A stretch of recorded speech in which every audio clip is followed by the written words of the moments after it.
और अब रुख करते हैं हरियाणा की बड़ी खबर का। हरियाणा में आज से हरियाणा विधानसभा का मॉनसून सत्र शुरू होगा। पेपर लीक समेत कई मुद्दों पर सदन में हंगामे के पूरे आसार हैं।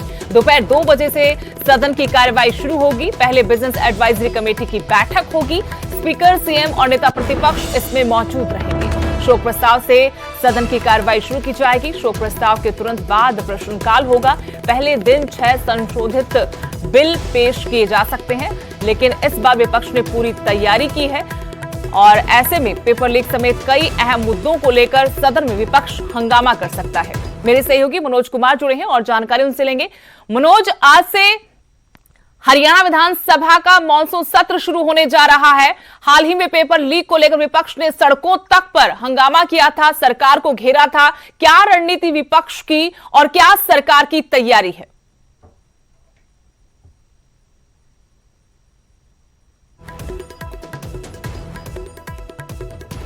तैयारी करती है कांग्रेस की जो विधायक है किरण चौधरी, उन्होंने तो इस पूरे मामले की बाकायदा सीबीआई जांच की भी मांग कर दी है। तो इस मामले को लेकर कांग्रेस आज एक ध्यानाकर्षण प्रस्ताव लेकर आने वाली है और इसके साथ साथ जो तमाम दूसरे इशूज हैं, चाहे वो किसानों की बात है, बेरोजगारी की बात है, किसान आंदोलन के दौरान जो किसानों पर मुकदमे दर्ज हुए हैं उनकी बात है, ऐसे तमाम इशूज है जिनको लेकर ध्यानाकर्षण प्रस्ताव लाए गए हैं। कोविड के दौरान जो प्रबंधन रहे हैं सरकार के, कोविड के दौरान जो मौतें रही हैं, उसको लेकर भी विपक्ष कई सवाल पूछा जा रहा है और इसको लेकर श्वेत पत्र जारी करने की मांग भी सदन में की जा सकती है। हालांकि जो सरकार है उसका भी लगातार दावा है कि वो पूरी तरीके से तैयार हैं, जवाब देंगे हर चीज का, लेकिन देखना होगा कि सत्र की अवधि कितनी होती है और उसके साथ साथ कितने प्रस्तावों को जो स्पीकर है वो मंजूरी देते हैं। शुक्रिया मनोज। तो आज से हरियाणा विधानसभा का मॉनसून सत्र शुरू होगा।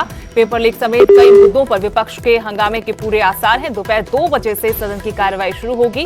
पहले बिजनेस एडवाइजरी कमेटी की बैठक होगी, अवधि तय होगी। इसमें स्पीकर, सीएम और नेता प्रतिपक्ष मौजूद रहेंगे। शोक प्रस्ताव से सदन की कार्यवाही को शुरू किया जाएगा और उसके तुरंत बाद ही प्रश्नकाल है।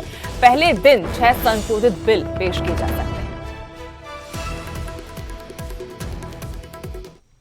वहीं केंद्रीय मंत्री अनुराग ठाकुर की जन आशीर्वाद यात्रा रात करीब 8 बजे शिमला पहुंची। अनुराग ठाकुर ने चंडीगढ़ के हिमाचल भवन से इस यात्रा की शुरुआत की थी, जिसके बाद वो शिमला के लिए रवाना हुए।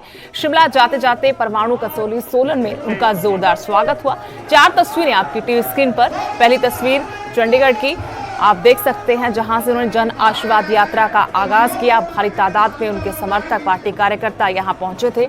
इसके बाद जगह जगह उनका स्वागत हुआ। जहां जहां से जन आशीर्वाद यात्रा गुजरी, वहां पर बड़ी संख्या में पार्टी कार्यकर्ताओं ने पहुंचकर अनुराग ठाकुर का स्वागत किया। परमाणु की तस्वीरें, सोलन शिमला की तस्वीरें आपको दिखा रहे हैं। इन तस्वीरों में उमड़े जन सैलाब से आप समझ सकते हैं कि जन आशीर्वाद यात्रा को लोगों का समर्थन मिल रहा है। वहीं शिमला में मुख्यमंत्री जयराम ठाकुर ने अनुराग ठाकुर का स्वागत किया, उनको सम्मानित किया।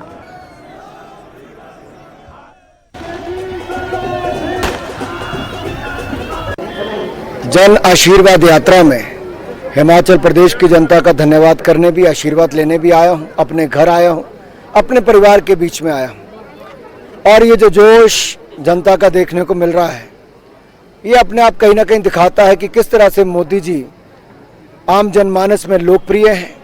हिमाचल की जनता मोदी सरकार की नीतियों के साथ, जयराम सरकार की नीतियों के साथ किस तरह से प्रसन्न है।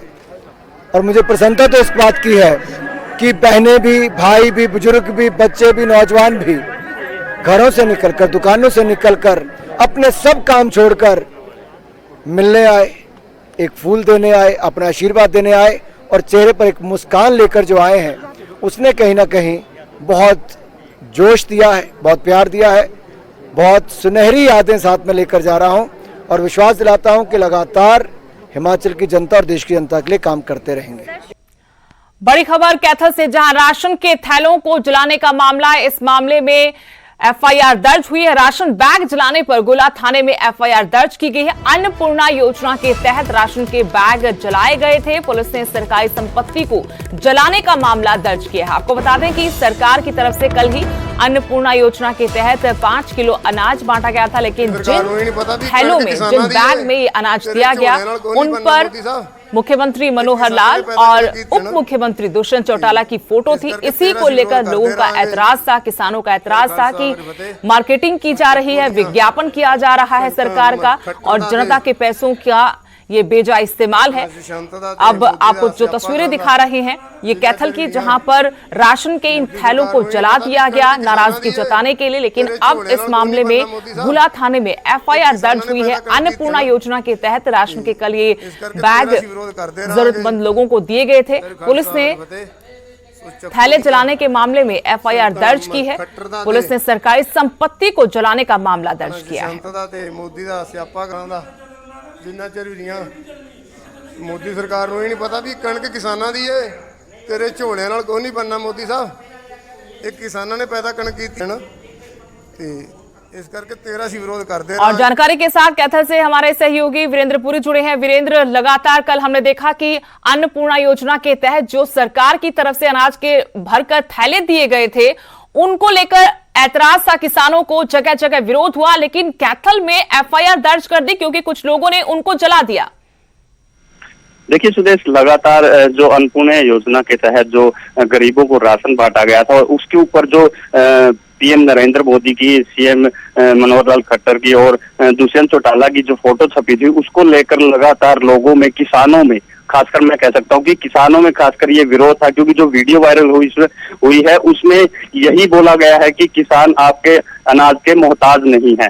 तो इसी को लेके जब चक्कू लदाना गांव गुला एरिया में जो गांव है वो पड़ता है, उसमें ये थैले जलाए गए। उसके बाद वीडियो वायरल हुए। वीडियो वायरल होने के बाद जो डिपो मालिक है, जो डिपो धारक है, उसने ये एफआईआर दर्ज करवाई है कि ये सरकारी संपत्ति थी। जो थैले लोगों को, जिन थैलों में लोगों को अनाज दिया गया था, इसको सरकारी संपत्ति माना गया है और उन्होंने पब्लिक प्रॉपर्टी डैमेज एक्ट 1985 और आईपीसी एक्ट 1860 की धारा 435 के तहत ये मामला दर्ज किया है। जी शुक्रिया वीरेंद्र जानकारी के लिए। तो राशन डिपो की तरफ, मालिक की तरफ से ये एफआईआर दर्ज करवाई गई है। आपको बता दें कि जगह जगह कल अन्नपूर्णा योजना के तहत किसानों ने विरोध किया था। कई और लोगों ने भी इस पर आपत्ति जताई थी कि जब आप सरकारी योजना के तहत कुछ लोगों के लिए अनाज दे रहे हैं तो ऐसे में सरकारी विज्ञापन की तरफ पैसा क्यों खर्च किया जा रहा है, क्योंकि इन थैलों पर मुख्यमंत्री और उप मुख्यमंत्री की फोटो छपी थी। किसानों का यहां तक कहना था कि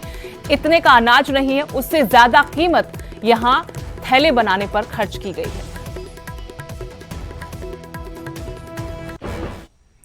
अगली बड़ी खबर, तीनों कृषि कानूनों को लेकर बीजेपी नेताओं के विरोध का सिलसिला लगातार जारी है। करनाल के घनोडा में किसान इकट्ठा हुए कल और विधायक हरविंदर कल्याण के कार्यक्रम में पहुंच गए।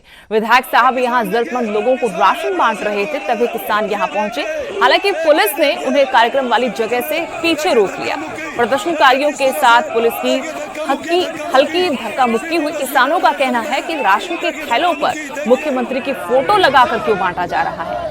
अनाज से ज्यादा तो सरकार विज्ञापन पर खर्च कर रही है। उधर जींद में भी मुफ्त राशन के थैलों में मुख्यमंत्री की फोटो पर जमकर बवाल हुआ। उचाना कला में किसानों ने सरकार के खिलाफ मोर्चा खोल दिया और सरकार पर आम जनता का पैसा बर्बाद करने का आरोप लगाया।